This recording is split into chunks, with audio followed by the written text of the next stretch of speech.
that's an area of magic that always interested me, the idea of just turning pure thought into pure cash. And this is the place where light becomes, it's a really weird place to be in, none of it connects, and that's really weird living here as well, but it doesn't add up. But it's interesting that way because it's all about aliens, everything's a fake, there's nothing like it, and I sort of want to get involved in it to see if it's perfect for it. Well, what do you see right now as your relationship to what's being produced by the Hollywood culture machine? I think what's happening is that in my terms, anyway, what I'm seeing is that ideas that were once marginalised, that only I like to play with 10 or 15 years ago in the comic books, have become the mainstream of culture, have become the lifeblood of the movies and the TV and the records, everything we're watching, listening to, there's Buffy on the TV, we've got the Matrix in the cinema, Gnostic ideas are bubbling everywhere, ideas about the supernatural, the occult, the power of magic, the disintegration of the artist, are all coming from this thing.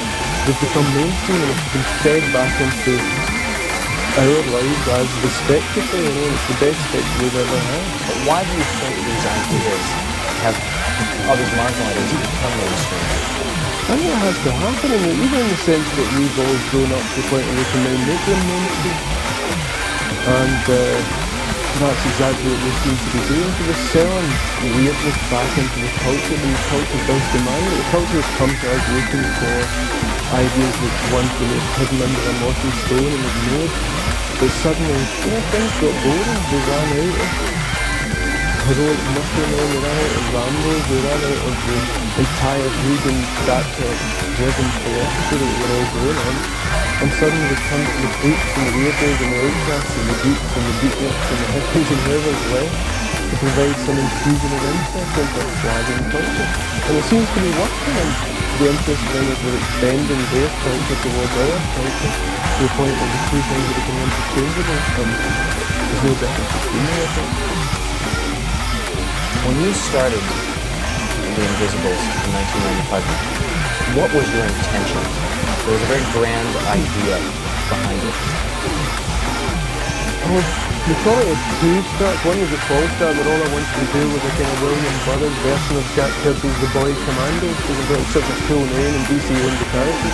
It's like a Boy Commando, that just sounds like a Burroughs story. So we started out as this basic notion of psychic Boy Scouts and, baby Powell was involved in it at one point. But it just completely changed, and I decided, well, this was so far from the original, why should they own the titles when I can just make something up? And I went through Brewer's Dictionary of Phrase and Fable and found The Invisible. So that was it. The first 4 issues, I kind of knew that it was going to be a boys' illustration for this occult secret society. Then in issue 2, I went to Kathmandu and had basically an alien abduction experience.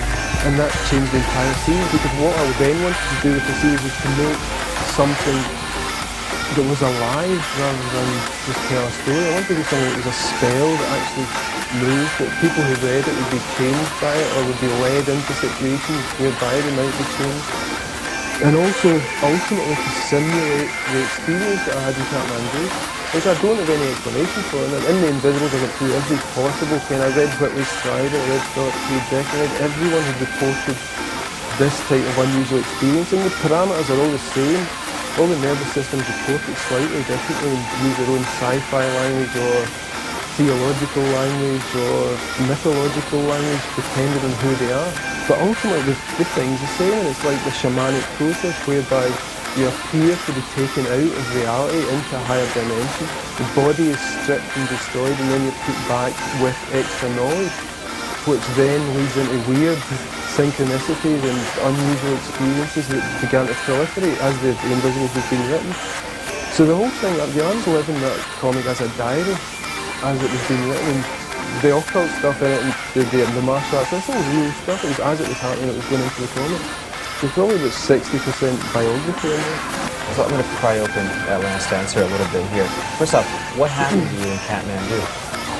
What was the alien visitation experience like? The short version is simply that I was sitting up on the roof garden in the Bajra Hotel, and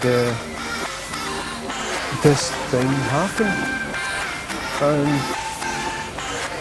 And it's hard to describe, we're getting in areas that are unusual, so All I can remember is getting back downstairs and I lay on the bed and kind of some unusual things happened, and then it seemed like there were entities in the room. It was like those silver morphing blobs you see in rave videos. You know, it was like computer-generated things. And they claimed to be cross-sections of fifth-dimensional entities as expressed through four-dimensional space-time.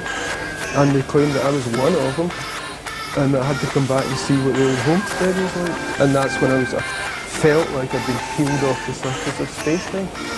And they took me out of my body and into what seemed to be the fifth dimension, because I could see the entirety of space and time as a dynamic object in which Shakespeare was over here and I was over here and the dinosaurs were here, but we were all in the same object. And time was a thing. So I appeared to be in a fifth dimensional fluid, an information space that I could say was maybe kind of bluish, extending out infinitely. These things swam through it and interacted with it, and they told me that what the universe was a larval form of what they are, which is fifth dimensional entity. And the only way to grow a fifth dimensional entity is to plant it in time, henceforth our universe.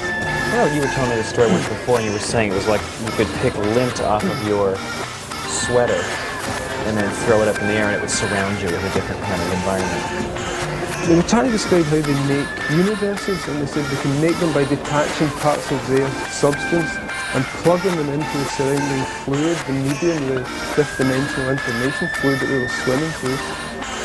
And when you did that, when you plugged a fractal component of yourself into the universe, it would grow around you and become another one of these universes.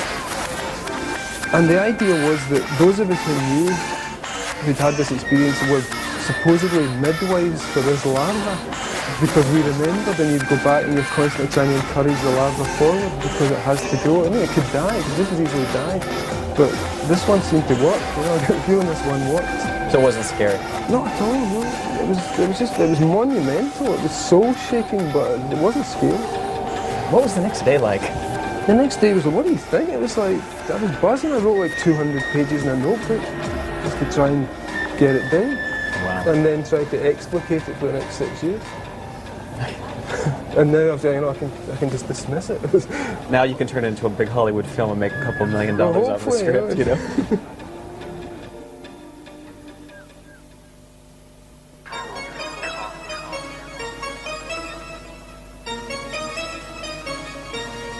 For people who haven't read the series out there in TV land, how would you describe the book? Well, I mean, the plot line is fairly labyrinthine and baroque, but basically what we have is the James Bonds of the counterculture, and these are 5 super cool terrorist, anarchist, occultists who operate in a cell as part of a vast organisation which may or may not exist, called the Invisibles, and which has existed since the dawn of time.